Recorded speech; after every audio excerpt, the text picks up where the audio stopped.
உங்க அரசியல் எதிரி திமுகன்னு சொல்றீங்க.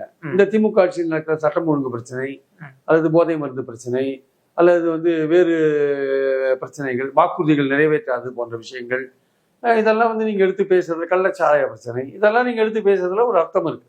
அதுவும் சட்டம் ஒழுங்கு ரொம்ப அதிகமாக பேசுறாங்க. டெய்லி ஒரு கொலை நடக்குது, அது நடக்குது, இது நடக்குதுன்ட்டு. இதே நீங்க 2017-18 எடுத்து பார்த்தீங்கன்னா அதே மாதிரி தான் கொலை நடந்துதான் இருந்தது எல்லா இடத்துலையும். அதாவது தனிப்பட்ட முறையில் நடக்கிற கள்ளக்காதல், சொத்து தகராறு, இதெல்லாம் கொலை எப்போதுமே நடந்துதான் இருக்கு. ஆனால் பழனிசாமி ஆட்சியில் நடந்த மாதிரி 13 பேர் சுட்டு கொண்டாங்களா? இல்லை பெரிய ஜாதி கலவரம் நடக்குதா? இங்க ஒன்றும் நடக்கலையா? இங்க நம்ம பாயிண்ட் அதுக்குன்னு ஒண்ணுமே இல்லை, விமர்சிக்கிறதுக்கு ஒண்ணுமே இல்லைன்னு சொல்ல முடியாது. இந்த மந்திரிகள் பொன்முடி போன்றவர்கள்லாம் பேசுறதுலாம் ரொம்ப அநியாயத்துக்கு பேசுறாங்க. அதெல்லாம் விமர்சிக்க வேண்டிய ஒரு விஷயம் இருக்கு, எதிர்க்க வேண்டிய அவசியம் இருக்கு. திமுகவுக்கு நல்லது இல்லை ஆக்சுவலா. ஸோ அதனால ஒரு கட்சிக்கு எவ்வளவு சிறப்பாக ஆட்சி செஞ்சாலுமே அதுக்கு எதிரான மனோபாவம் இருக்கும். ஒரு 3-5% இருக்கும் ஓட்டு.